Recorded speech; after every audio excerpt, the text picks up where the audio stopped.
C'est la suite de l'essentiel, on va plus loin à présent avec Patricia Lémonière. Bonjour Patricia. Et Anne Corpet, bonjour Anne. Bonjour. Au sommaire, la première distribution d'aide humanitaire à Gaza après 2 mois et demi de blocus vire au chaos. L'opérateur, une entreprise créée sous impulsion américaine, apparaît débordé. L'ONU déplore les images déchirantes de Palestiniens survivant vers ce centre de distribution. Elon Musk, lui, de retour à la vie civile. Le patron de Tesla et SpaceX revient à ses affaires après 4 mois d'un bilan très mitigé au ministère de la Hache. La réduction des dépenses fédérales américaines. C'est tout de suite, on va plus loin.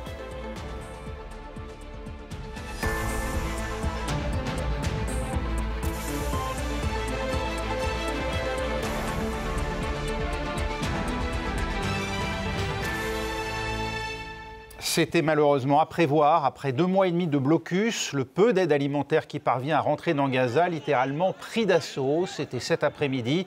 Sitôt connu la nouvelle, des milliers de Gazaouis ont convergé vers un centre de distribution au sud de l'enclave, à Rafah. Stéphane Amar, vous êtes à Jérusalem pour France 24. C'est une scène de chaos à laquelle a donné lieu cette première distribution. Oui, absolument, une scène de chaos qui a été largement médiatisée car les ONG avaient prévenu la distribution de l'aide humanitaire est une affaire sérieuse, est une affaire de professionnels. Et là, visiblement, cette équipe non expérimentée, en tout cas à Gaza, s'est laissée déborder. On a vu donc ces images de ruées. L'équipe américaine qui était responsable de la distribution a dû partir en arrière pour éviter d'être prise à partie par ces Gazaouis. Alors, à l'heure où je vous parle, l'organisation affirme que les choses sont rentrées dans l'ordre. Benyamin Netanyahou lui-même, le Premier ministre israélien, s'est exprimé. Il a tenu à dire qu'il y avait eu effectivement un cafouillage, mais que la distribution allait pouvoir reprendre normalement et que surtout elle allait s'étendre. L'organisation précise que ce soir, elle a distribué plus de 400 000 repas à des Gazaouis et que cette aide va s'intensifier dans les prochains jours pour servir au total au moins 1,5 million de Gazaouis sur les 2 millions d'habitants de la bande de Gaza. Merci Stéphane, vous restez avec nous. Une distribution opérée donc par une société au nom un brin trompeur, la Fondation humanitaire de Gaza. Cette société en réalité américaine entend assurer seule la distribution de l'aide. Les explications de Ludovic de Foucault. Ce sont des images fournies par cette nouvelle Fondation humanitaire de Gaza, créée de toutes pièces et soutenue par les États-Unis. Elle montre que les livraisons de nourriture dans le territoire palestinien dévasté ont commencé. Que savons-nous de cette fondation qui compte distribuer 300 millions de repas pour une période initiale de 90 jours, mais qui est accusée par l'ONU et des ONG de ne pas respecter les principes d'impartialité, de neutralité et d'indépendance? Ce groupe s'appelle la Fondation humanitaire pour Gaza. Il est soutenu par Israël et dirigé par d'anciens militaires américains et des responsables humanitaires. Il distribuera de l'aide alimentaire dans des centres situés dans le sud et le centre de Gaza. Ce nouveau mécanisme limite la distribution alimentaire à un petit nombre de plateformes surveillées par des groupes de sécurité américains privés. 4 plateformes sont actuellement en cours d'installation, toutes proches de positions militaires israéliennes mais souvent éloignées des zones les plus peuplées. Jake Wood, l'Américain à la tête de l'organisation, a annoncé dimanche soir sa démission. Impossible, selon lui, de travailler de manière indépendante. De nombreuses questions se posent quant au fonctionnement de cette organisation et à son administrateur. Leur directeur, Jake Wood, vient de démissionner quelques jours avant qu'il n'annonce leur entrée en fonction. On ignore également qui va financer cette organisation.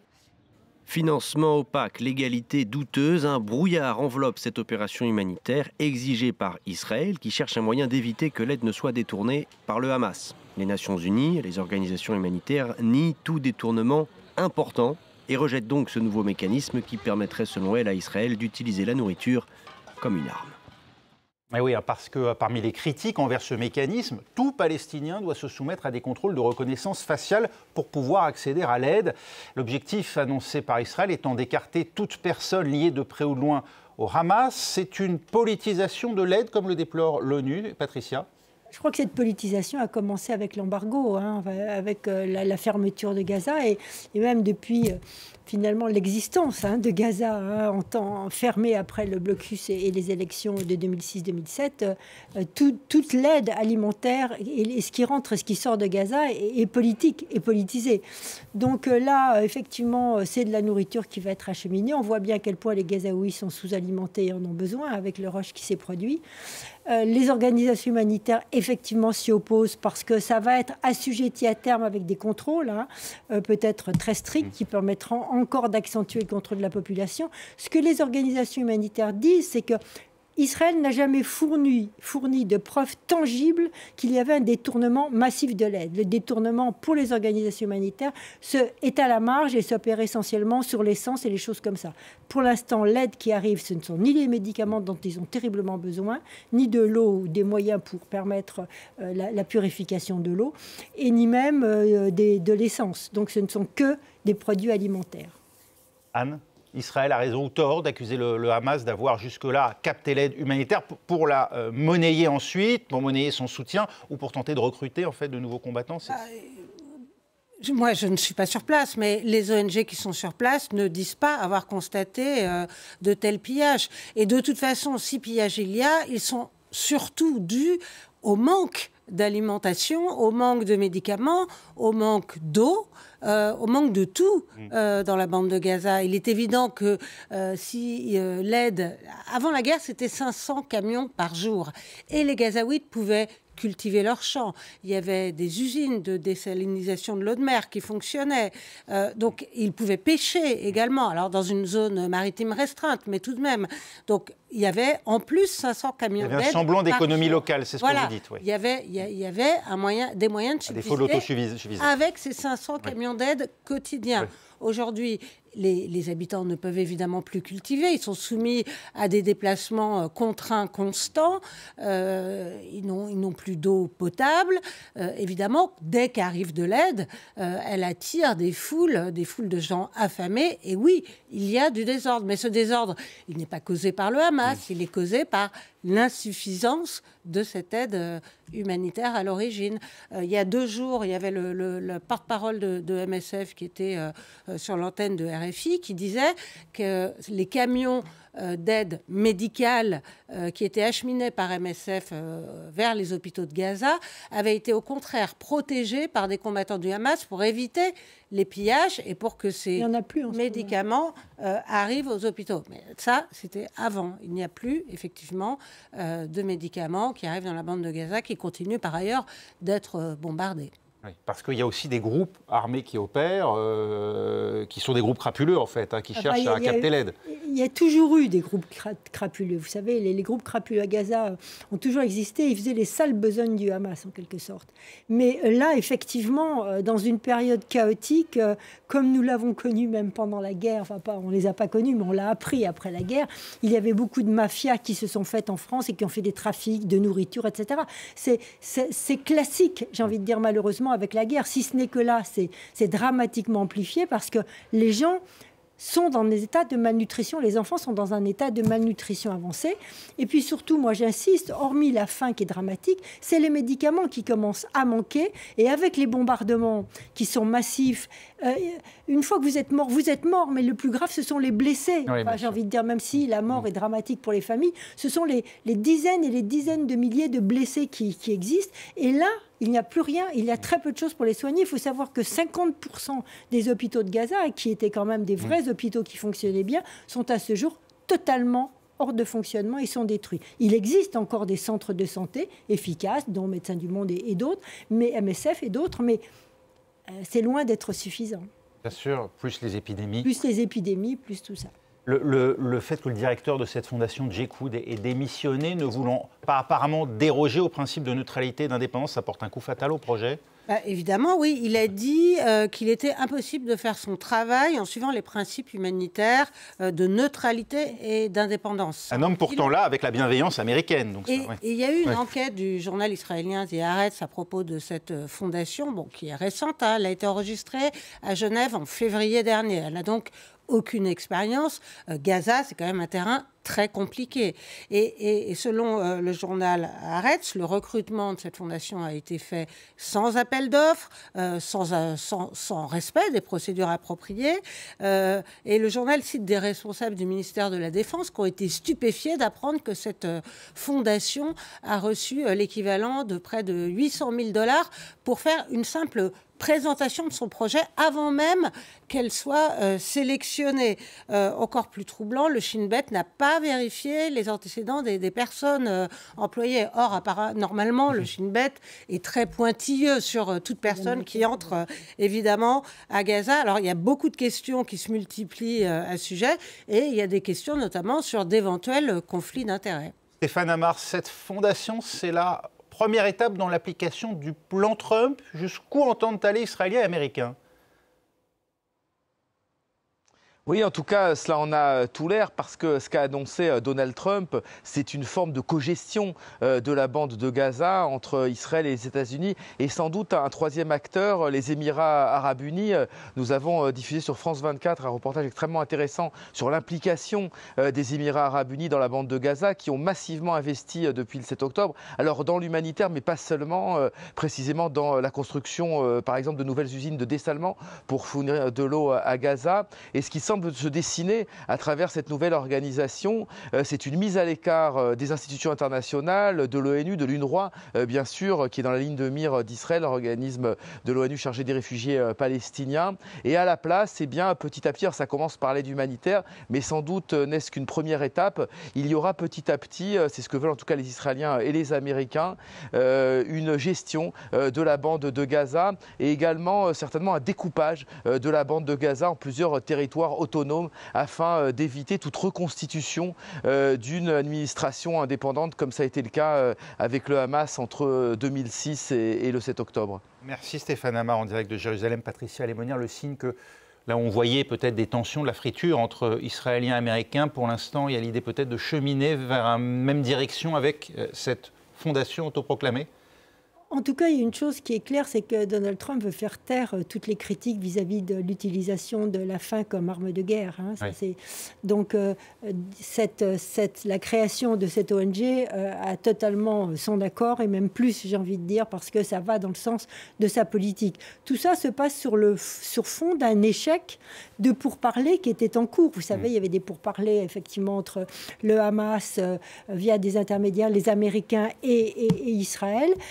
Le plan Witkoff. C'est Witkoff, l'envoyé spécial américain. C'est pour parler. Hier, avant-hier, on a eu l'impression que ça allait se débloquer. Même le Premier ministre israélien avait annoncé que, il allait dire quelque chose d'important dans peu de temps. À Gaza, ceux qui sont en contact avec les Gazaouis à Gaza, tous les Gazaouis, sans exception, se félicitaient peut-être de l'arrêt de ces bombardements éternels et surtout de ces drones qui tournent en permanence sur leur tête. Et puis d'un seul coup, patatrac, tout s'est effondré, on n'y a plus rien compris. Witkoff, l'envoyé spécial américain, a dit que non, le Hamas ne jouait pas le jeu. Et en fait, rien n'a changé depuis le début. Benjamin Netanyahou veut la reddition totale, armée, définitive du Hamas, que tous les leaders et les sous-leaders, j'ai envie de dire, parce que maintenant il y a beaucoup de remplaçants, quittent la bande de Gaza, rendent les armes et partent en exil. Le Hamas, pour ça, n'en veut pas.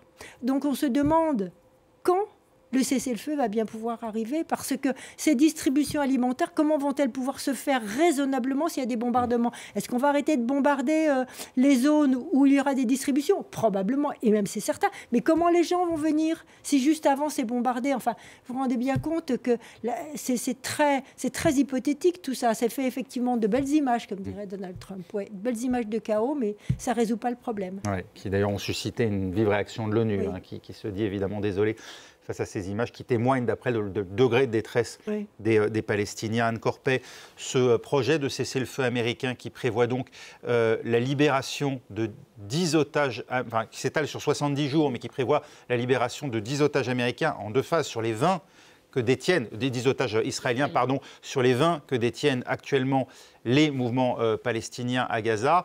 En l'état, il semble difficilement acceptable pour Israël. Oui, alors d'abord, on n'a pas d'informations très solides sur ce plan. Alors j'ai lu qu'il y aurait 5 otages libérés au premier jour du cessez-le-feu, 5 au dernier jour, et que pendant ces 70 jours, le Hamas et Israël étaient censés négocier pour un cessez-le-feu définitif. Le Hamas exigeant l'évacuation non plus de l'ensemble de la bande de Gaza, mais du corridor de Netzarim, de celui qui a été installé entre Rafah et Khan Younes au sud de la bande de Gaza. Mais on voit bien que l'armée israélienne n'a aucune intention de quitter la bande de Gaza. Et d'ailleurs, le Premier ministre israélien lui-même a parlé de conquête totale de l'enclave palestinienne. Donc ça s'entrechoque complètement. Et puis ce plan, finalement, c'est le retour à la phase 2 de l'accord de trêve qui avait été signé et qui a été violé par Israël le 18 mars quand la guerre a repris, parce que justement Israël ne voulait pas entendre parler de l'évacuation totale de la bande de Gaza et ni même de discussion sérieuse pour un cessez-le-feu définitif, pour une fin de la guerre. Donc effectivement, moi je ne crois pas du tout à un possible cessez-le-feu durable dans la bande de Gaza. Et pour revenir un instant sur l'instrumentalisation de l'aide humanitaire, il faut rappeler que Benjamin Netanyahou lui-même l'a dit, qu'il utilisait, qu'il laissait entrer quelques camions, parce qu'il avait entendu quelques Américains lui dire que les images d'enfants faméliques, ça commençait à faire grésiller dans leurs oreilles. En tout cas, ça ne met pas fin aux critiques européenne, ça tangue de plus en plus dans le soutien à Israël. Ursula von der Leyen pour la Commission européenne qualifie d'odieuse l'intensification des opérations militaires israéliennes à Gaza après le bombardement d'une école hier dans laquelle 33 personnes ont perdu la vie, en majorité des enfants, si l'on en croit la défense civile palestinienne. Et puis une autre voix allemande, celle du chancelier Friedrich Merz, s'est interrogée à haute voix lors d'un congrès en Finlande. Écoutez. Je ne comprends franchement pas ce que l'armée israélienne est en train de faire dans la bande de Gaza. L'Allemagne reste son partenaire le plus important en Europe et je souhaite qu'il en soit ainsi, mais le gouvernement israélien ne doit rien faire que ses meilleurs amis ne soient plus prêts à accepter.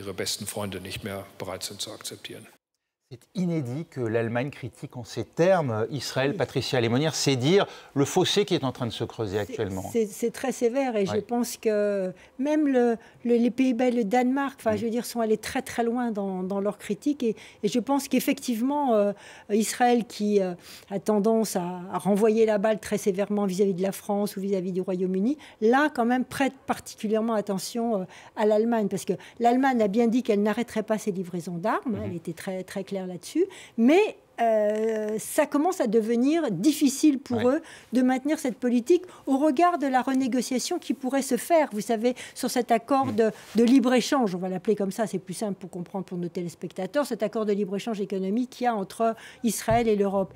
Et là, ça montre une inflexion et peut-être que l'Allemagne qui avait dit dans un premier temps non, on ne veut pas du tout entendre d'une renégociation de cet échange, eh bien, si les violences comme ça se poursuivent, en particulier, il y a une vidéo qui a fait le tour du monde entier. C'est une image d'une petite fille qui court dans les flammes pour échapper à la mort de l'école où elle vivait, ou de l'endroit où elle vivait, alors que toute sa famille a péri. Et cette image, je crois, le chancelier allemand l'a vue comme bon nombre de gens. Et là, à un moment donné, lui, malgré tout ce lourd passé, malgré la Shoah qui emprisonne quand même l'esprit allemand dans une gigantesque culpabilité quand même, on le serait à moins, là, il s'interroge. Et là, à mon avis, c'est un vrai marqueur. Surtout que, si je puis me permettre, les sociodémocrates, qui sont le partenaire junior de la coalition, commencent, eux, à demander l'arrêt des livraisons d'armes allemandes à Israël. Et ça, c'est aussi quelque chose d'assez inédit. L'historien Elie Barnavi, ancien ambassadeur d'Israël en France, qui d'ailleurs a manifesté aujourd'hui avec quelques personnalités à Invalides pour réclamer l'arrêt de cette guerre à Gaza, a brisé un tabou dans son propre pays, en employant le terme de génocide pour qualifier les intentions de certains membres du gouvernement israélien. On l'écoute. Nous sommes à un moment vraiment crucial, c'est que ce gouvernement qui est le nôtre a l'air décidé à nous enterrer, à détruire le projet sioniste. Et il faut l'arrêter.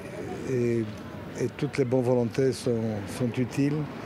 Il est bien que les Israéliens ici s'organisent et il faut le faire. Vous savez, moi, c'est un peu mon métier maintenant de manifester en Israël, mais partout c'est possible, il faut le faire. J'ai toujours été optimiste sur l'avenir de mon pays.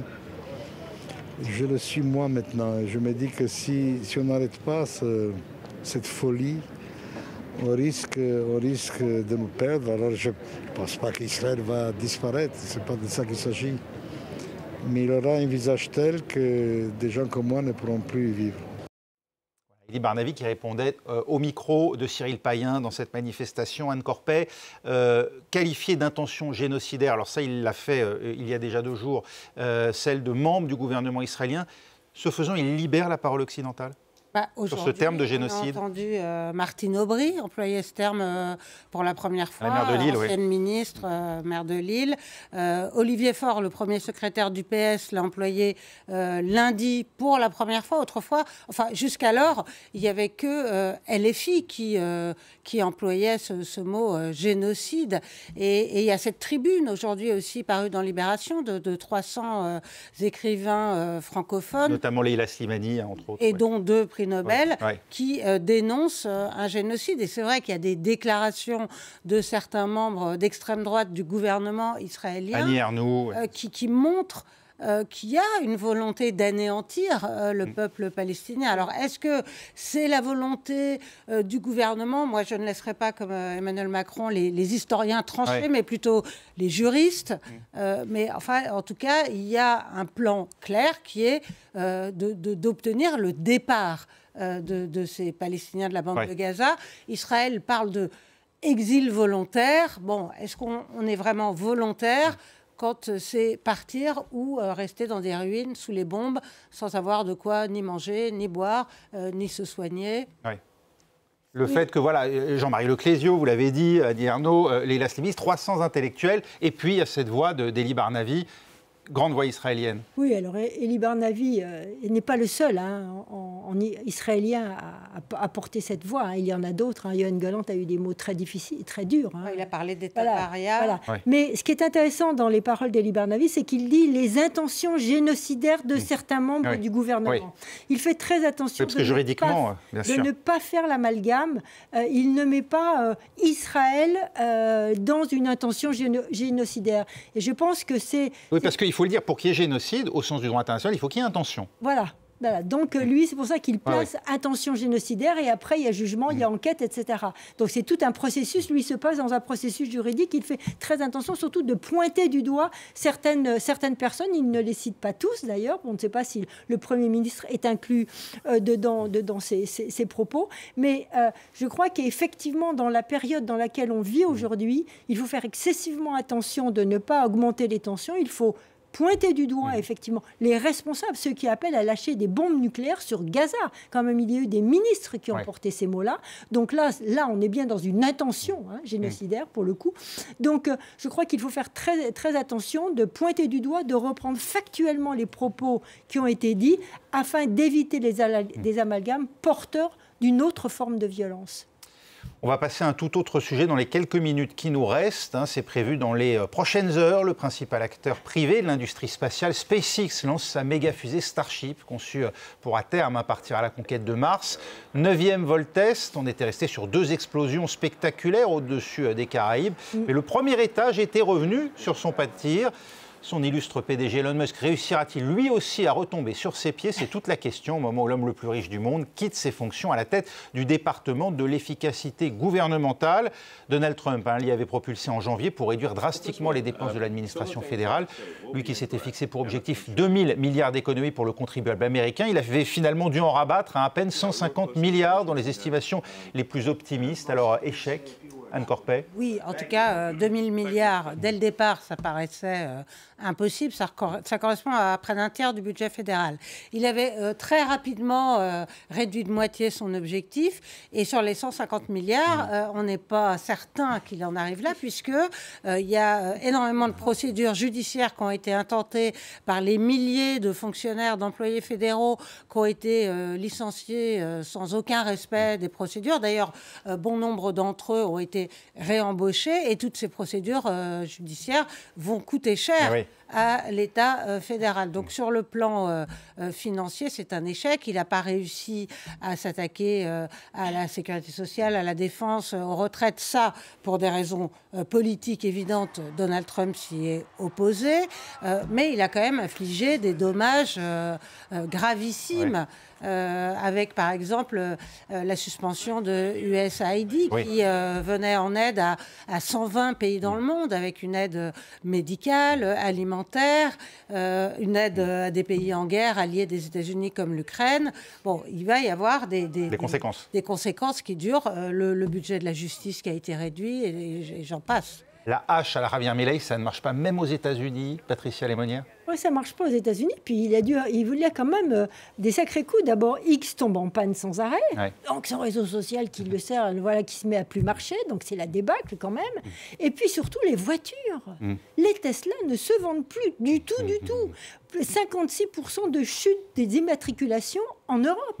C'est énorme. Alors on va dire, ouais, le modèle Tesla a commencé à se démoder, etc. Les Chinois sont devenus excessivement compétitifs. Ils font des voitures bien supérieures, même technologiquement, au Tesla et moins cher. Mais enfin, il est temps qu'ils se redressent les manches parce que c'est pas bien. Ça ne suffit pas d'envoyer des fusées dans l'espace, même si elles sont réutilisables pour certaines. Il faut bien que le cœur de son métier fonctionne. La preuve que ça ne fonctionne pas, il y avait eu une branca qui s'est montée et certains des actionnaires avaient envie de lui dire prends la porte. Ils avaient mandaté un cabinet de recrutement. Voilà, exactement. Donc, si vous voulez, il pense qu'il est grand temps quand même qu'il retourne à son cœur de métier. Le tout, c'est de savoir s'il sera relevé et j'en suis pas certaine. Oui, plus grande fortune du monde, peut-être plus pour très longtemps. Elle est encore. Elle est indexée sur le cours de l'action Tesla. Donc on verra effectivement comment ça évolue. Merci beaucoup Patricia Lemonnier, Anne Corpet. On va plus loin, c'est terminé. L'essentiel est de retour dans 3 minutes.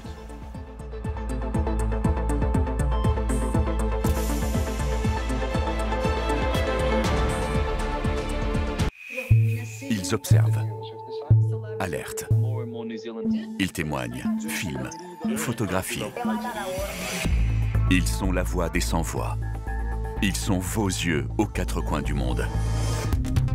Les Observateurs, un réseau de 5000 citoyens engagés aux côtés de France 24. Pour notre observateur, l'opération est bien calculée. Des images et des témoignages amateurs vérifiés par nos journalistes, diffusés chaque semaine dans Les Observateurs, sur France 24 et sur observers.france24.com. Est-ce que tu connais cette île de Paris, aujourd'hui disparue? Dans la capitale française, il y a l'île de la Cité, l'île Saint-Louis, et il y avait l'île Louviers. Cette bande de sable et de terre de 400 mètres de long est acquise au début du XVe siècle par Nicolas de Louviers, prévôt des marchands de Paris, soit à peu près le rôle du maire de la ville, pour en faire des pâturages. Au XVIe siècle, elle sert de champ d'entraînement militaire, puis se transforme en parc d'attractions royal. Henri II y assiste à un combat naval et la prise d'une forteresse, et des décennies plus tard, un spectacle pyrotechnique est aussi organisé pour le jeune Louis XIII. L'île est finalement rachetée par la ville de Paris en 1700, qui la loue aux marchands de bois de la capitale comme lieu de dépôt. C'est au milieu du XIXe siècle que l'île Louviers perd son statut. Entreprenant les premiers grands travaux de la capitale, le roi Louis-Philippe ordonne le comblement du bras qui la séparait de la rive droite de la Seine, un tracé qui correspond aujourd'hui au boulevard Morland. Ainsi, même si elle a été absorbée par le 4e arrondissement, on peut toujours distinguer ses contours vus du ciel. Le ciel de